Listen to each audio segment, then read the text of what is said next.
warahmatullahi taala wabarakatuh. Alhamdulillah, bersyukur kita kepada Allah Subhanahu wa taala, ayahanda dan bonda. Yang mana kalau kita melihat di hadapan kita ini, inilah digelar sebagai Bukit Uhud. Yang mana inilah bukit yang mana Nabi kita bersabda, hazal jabal yuhibbuna wa nuhibbuhu. Inilah bukit yang mana dia mencintai kami dan kami juga mencintai dia. Saat mana Nabi SAW kerana apa dinamakan Uhud? Kerana kalau kita melihat sekeliling kawasan ini, inilah sahaja satu bukit yang ada kerana bahasa Arab satu dengan apa kata Ahad, Uhud. Kalau kita nak memandang kecantikan, kalau kita nak memandang kebaikan, kalau kita nak memandangkan keindahan, bukannya di tempat ini. Betul tak? Dengan ada pokok dan sebagainya. Tapi nak mengatakan bahawasanya dilebihkan dia Bukit Uhud ini. Kerana apa? Kerana dia adalah salah satu daripada bukit syurga. Nampak? Bukit ini jugalah yang mana Nabi SAW mengumpamakan kepada orang yang mengerjakan sembahyang jenazah. Yang mana orang itu bersembahyang jenazah, selesai daripada sembahyang jenazah, kemudian dia mengiringi jenazah ke kuburan, maka Allah memberikan dia pahala 2 kira. Maka sahabat bertanya, ya Rasulullah, apakah makna kira tersebut? Maka jawabnya Rasulullah SAW, 1 kira ganjaran yang Allah berikan kepada orang yang sembahyang jenazah adalah sebesar Bukit Uhud ini. Bukit Uhud ini juga Nabi kita mengumpamakan sedekah yang disedekahkan oleh Sayyidina Abu Bakar As-Siddiq. Yang mana secumpak gandum yang disedekahkan oleh Sayyidina Abu Bakar nak dibandingkan dengan manusia yang mana mensedekahkan emas dan perak sebesar Bukit Uhud, tidak boleh menyamakan sebecumpak gandum yang disedekahkan oleh Sayyidina Abu Bakar. Dan saat ketika mana Nabi kita juga pernah naik di atas Bukit Uhud yang bersama-samanya adalah Sayyidina Abu Bakar, Sayyidina Umar dan juga Sayyidina Osman. Tiba-tiba Bukit Uhud ini bergoyang. Maka Nabi kata macam mana? Usbut Uhud fa innama alaikan nabi wasiddiqin wasyahidan. Hei Uhud, mudah senyap Uhud, kerana di atasmu ni adanya Nabi Rasulullah. Wasiddiqin, Sayyidina Abu Bakar. Wasyahidan, 2 orang yang syahid. Siapa dia? Sayyidina Umar dan juga Sayyidina Osman yang dibunuh. Dan hari ini kita datang hadir ke sini semata-mata bukannya kita nak melihat keindahan, tetapi untuk menambahkan cinta kita kepada Rasulullah dan cintanya kepada sahabat yang sanggup berjuang bersama dengan Rasulullah sallallahu alaihi wasallam. Pada tahun kedua hijrah, 2 tahun Nabi kita berada di Madinah. Nabi kita bersama dengan sahabat berlakunya peperangan buat pertama kali, iaitu peperangan di Badar. InsyaAllah hari Sabtu nanti kita akan pergi ziarah ke Badar. Tahun ketiga, maka orang musyrikin Mekah telah membuat perancangan untuk menyerang kota Madinah kerana nak membalas dendam di atas kekalahan di Badar. Maka mereka telah membawa lebih kurang dalam 1000 tentera peperangan Quraisy. Mereka datang ke kota Madinah, diketuai oleh Ukrimah, anak Abu Jahal, yang mana dibunuh oleh sahabat Nabi ketika mana di Badar. Kemudian kepalanya dipotong, digelek, lepas kepada Nabi kepala Abu Jahal. Maka Nabi kata macam mana kepada jenazah Abu Jahal? Hazal fir'aun min hazihil ummah. Inilah Fir'aun pada ini ummah. InsyaAllah ceritanya nanti kita akan cerita di Badar. Maka Ukrimah juga di antara penglima yang paling kuat untuk menentang Nabi, nak balas dendam di atas kematian ayahandanya Abu Jahal. Kemudian lagi diketuai oleh Khalid Al-Walid yang belum lagi memeluk Islam, yang mana diceritakan Khalid Al-Walid hebatnya, yang mana setiap kali dia menjadi penglima perang, dia tidak pernah kalah. Itulah Khalid Al-Walid. Hebatnya Khalid Al-Walid, kalau dia menaiki kuda, kakinya dapat menyentuh ke bumi. Besarnya Khalid Al-Walid. Maka pada tahun ketiga hijrah, datanglah tentera-tentera daripada musyrikin Mekah. Maka pada hari Jumaat, Khamis malam Jumaat, Nabi telah pun bermimpi. Nabi bermimpi 5 perkara. Yang pertamanya Nabi lihat dalam mimpi dia malam hari Khamis malam Jumaat tu. Hari Jumaat berlaku peperangan Uhud. Nabi bermimpi yang pertamanya Nabi ni melihat lembu disembelih. Yang keduanya iaitulah pedang Nabi Zulfikar itu ada serpih. Yang ketiga dalam mimpi Nabi, pedang Nabi dan sarungnya berasingan. Dalam mimpinya lagi Nabi, yang mana Nabi ini lambik tangan dia, duduk dalam baju besi dia. Mimpi yang kelima, yang mana Nabi ini membunuh seekor keldai. Apakah mimpi tafsir mimpi? Maka keesokan sebelum daripada Jumaat, lepas pada Jumaat, Nabi bagi tahulah kepada jemaah. Kepada kalangan sahabat, mimpi yang pertama ada seekor lembu yang disembelih. Nabi kata ada di kalangan aku ini seorang sahabat yang hampir dengan aku akan meninggal dunia. Pedang aku ada serpih, kata Nabi dalam mimpi aku, bahawasanya yang mati itu ada ikatan dengan diri aku. Maka kita boleh lihat siapa dia? Sayyidina Hamzah. Kemudian tangan Nabi berada di dalam baju besi dia, memberi makna bahawasanya Nabi peperangan ini kita hanya bertahan di dalam kota Madinah. Yang keempatnya adalah yang mana Nabi SAW ini membunuh seekor keldai. Apakah alamat dia? Yang mana Nabi hanya membunuh dengan tangan dia seorang aja dalam hidup Nabi. Yang mana orang yang paling jahat nak bunuh Nabi SAW. Maka apabila Nabi SAW bersama dengan sahabat keluar dari pantai kota Madinah, seramai 1,000 tentera asalnya. Tentera musuh 3,000, minta maaf. Kemudian Nabi SAW sampainya di satu masjid. InsyaAllah besok kita akan pergi ke masjid ni. Masjid Dirak, masjid baju besi. Yang mana Nabi sampai di masjid tersebut, Nabi buka baju besi dia, Nabi kita sakut di dinding masjid tersebut, digelar sebagai Masjid Dirak. Di situlah juga Nabi SAW melihat di kalangan tentera-tentera Islam ini turut serta dari kalangan-kalangan kanak-kanak. Maka Nabi kata, baliklah kamu, jangan turut serta, melainkan yang terpilih 2 orang budak sahaja. Yang pertamanya Rafiq dan Samurah.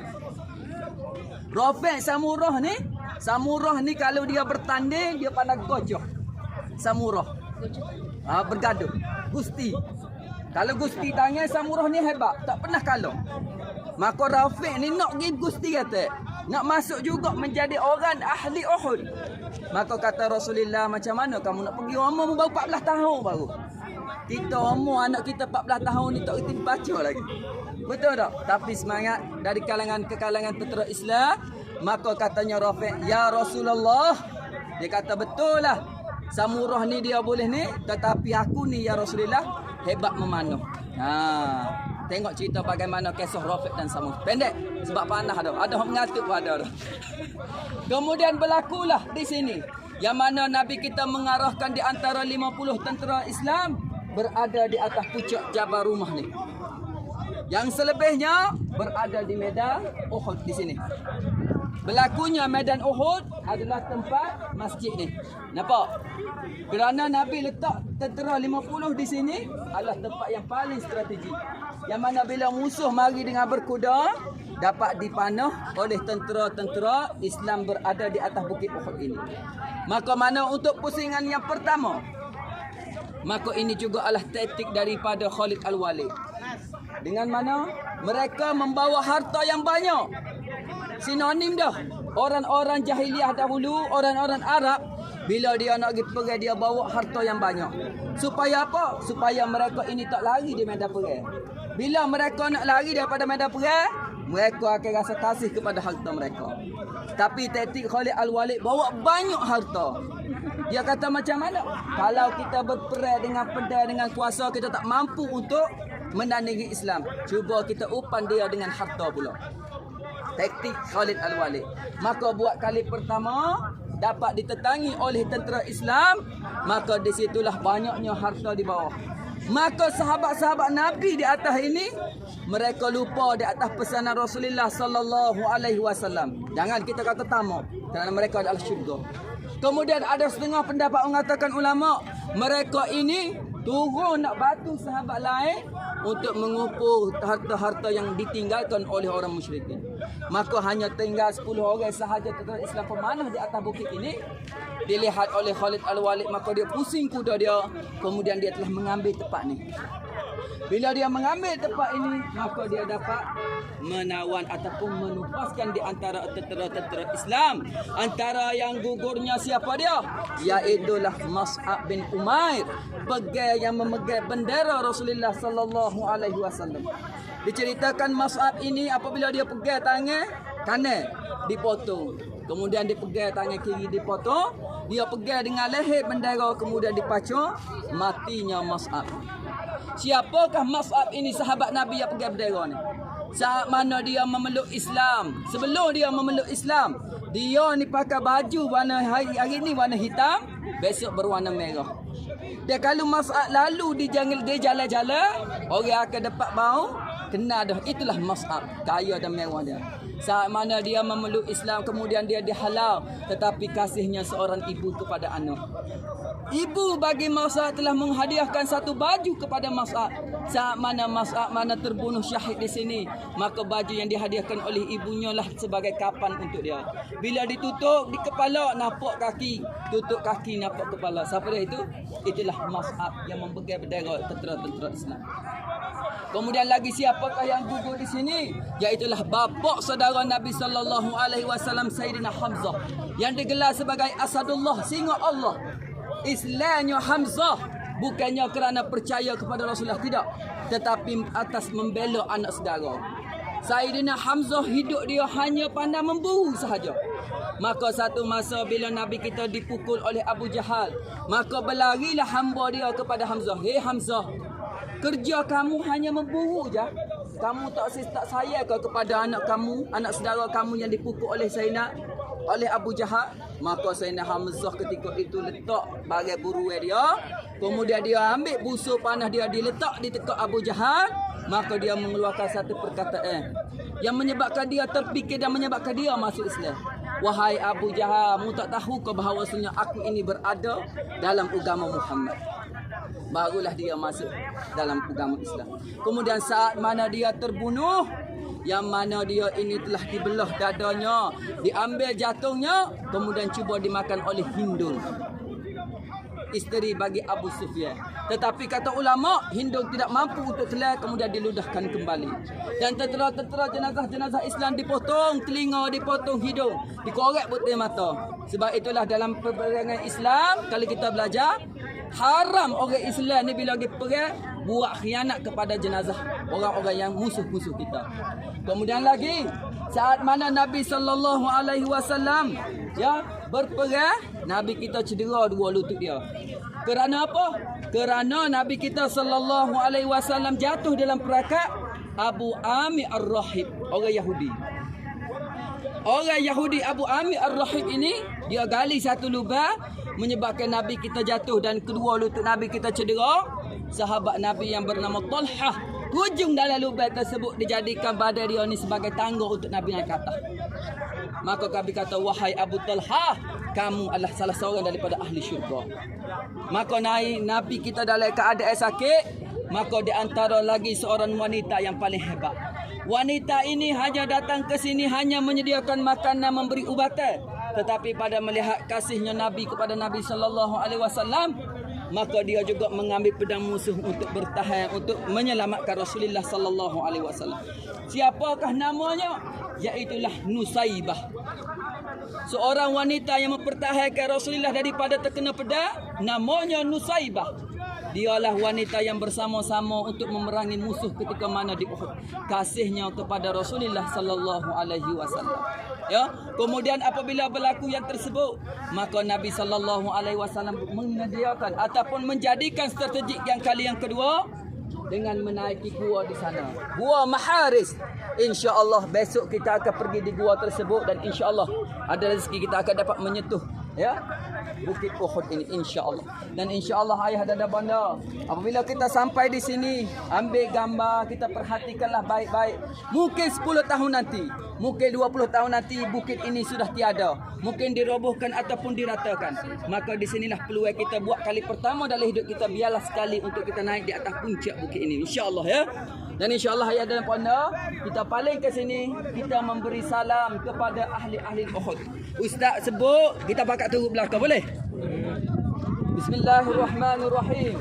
Bismillahirrahmanirrahim. Assalamu alayka Assalamu alayka ya Sayyidina ya Sayyidina Hamzah Hamzah radhiyallahu anhu. radhiyallahu anhu. Assalamu alayka Assalamu alayka ya amma ya amma Rasulillah Rasulillah sallallahu alaihi wasallam. sallallahu alaihi wasallam. Assalamu alayka Assalamu alayka ya Sayyida ya Sayyida ya syuhada ya syuhada ya asadallah ya sadallah wa asada rasulihi wa asada rasulih sallallahu alaihi wasallam. sallallahu alaihi wasallam. Assalamu alayka Assalamu alayka ya Sayyidina ya Sayyidina Abdullah Abdullah bin Jahsh. bin Jahsh. Assalamu alayka Assalamu alayka ya Mus'ab ya Mus'ab bin Umair. bin Umayr. Assalamu alaikum Assalamu alayka ya syuhada ya syuhada ya su'ada ya su'ada ya nujaba ya nujaba ya nuqaba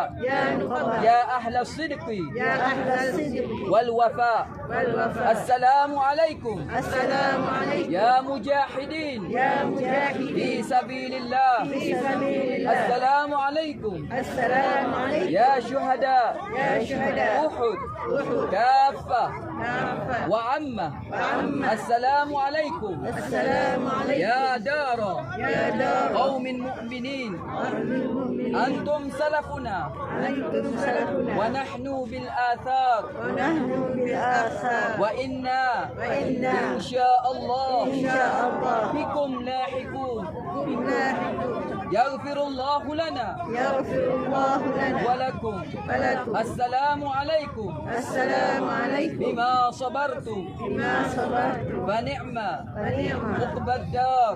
badar. وصلى الله تعالى wa sallallahu ta'ala على سيدنا ala sayyidina ومولانا wa maulana محمد Muhammad وآله wa alihi وأزواجه wa azwajihi أجمعين ajma'in وبارك wa baraka وسلم wa sallama تسليما taslima كثيرا كثيرا. kathiran kathira. Alhamdulillah, itulah lafaz salam yang mana Ustaz ambil daripada satu kitab dari kalangan ulama, ya, satu salam yang terbaik yang mana disebutkan di antara syuhadat-syuhadat Uhud.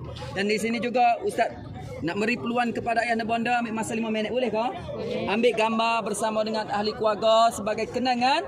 Kemudian insya-Allah kita akan terus naik bas kerana kita akan 2 tempat lagi kita akan lalu.